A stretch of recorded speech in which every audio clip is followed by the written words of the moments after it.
मध्य देश में भद्रेश्वर नाम के एक प्रसिद्ध चक्रवर्ती राजा राज्य करते थे। वह अत्यंत धर्मात्मा और व्रतशील थे।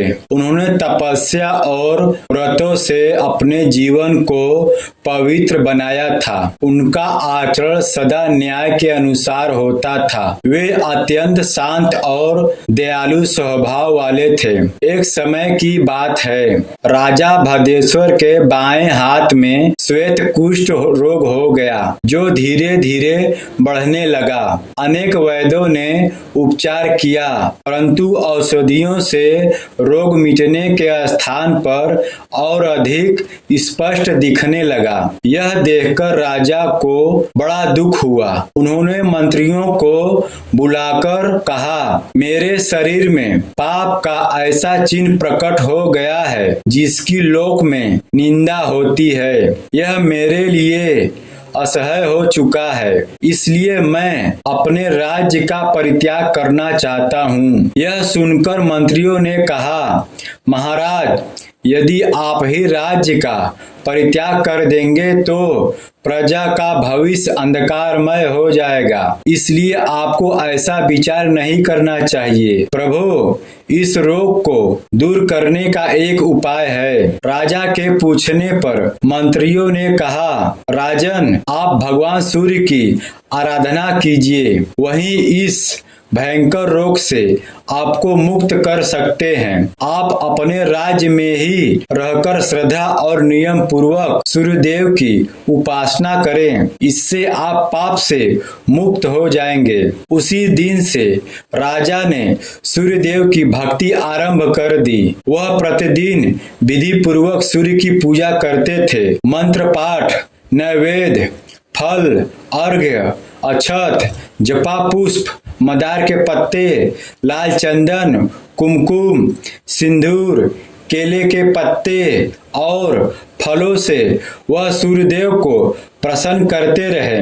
गूलर के पात्र में अर्घ्य भरकर वह प्रतिदिन श्रद्धा पूर्वक सूर्य को अर्पित करते थे। अर्घ्य देते समय राजा स्वयं मंत्रियों और पुरोहितों के साथ सूर्य के सम्मुख खड़े रहते थे। उनके साथ आचार्य, रानियां, अंतःपुर के रक्षक, उनकी पत्नियां, दास दासियां और नगर के अन्य लोग भी उपस्थित रहते थे। सभी लोग एक साथ अर्घ्य अर्पण करते और सूर्यदेव का स्मरण करते। सूर्यदेव से संबद्ध जितने भी व्रत और नियम थे, राजा ने उन्हें पूरी एकाग्रता और श्रद्धा से संपन्न किया। इस प्रकार निरंतर 1 वर्ष तक उपासना करने पर राजा का कुष्ठ रोग पूर्ण रूप से नष्ट हो गया।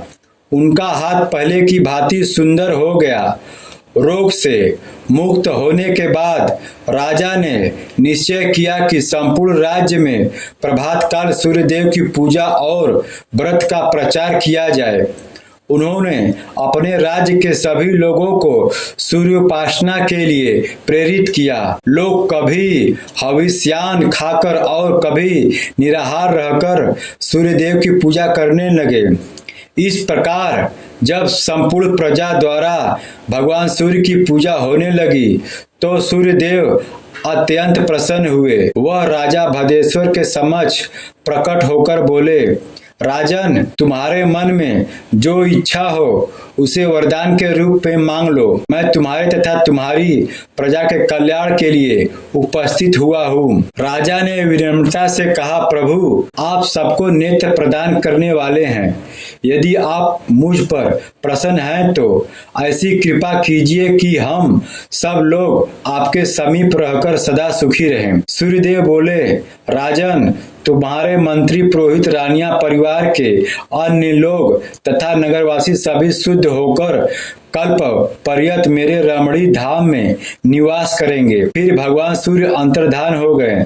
इसके बाद राजा भद्रेश्वर अपने समस्त पूर्ववासियों सहित दिव्य लोक में पहुंच गए। वहां के कीट पतंग, पशु पक्षी और अन्य जीव भी अपने अपने परिवार सहित स्वर्ग को प्राप्त हुए। पद्म पुराण के अनुसार जो मनुष्य पवित्र मन से इस कथा का पाठ करता है उसके सभी पाप नष्ट हो जाते हैं और इस पृथ्वी पर रुद्र के समान उसकी पूजा होती है। जो श्रद्धा और संयम से इसका श्रवण करता है उसे मनोवांछित फल की प्राप्त होती है। यह अत्यंत गोपनीय रहस्य है जो भगवान सूर्य ने यमराज को उपदेश रूप में कहा था, किंतु पृथ्वी पर इसका प्रचार महर्षि वेदव्यास द्वारा हुआ है।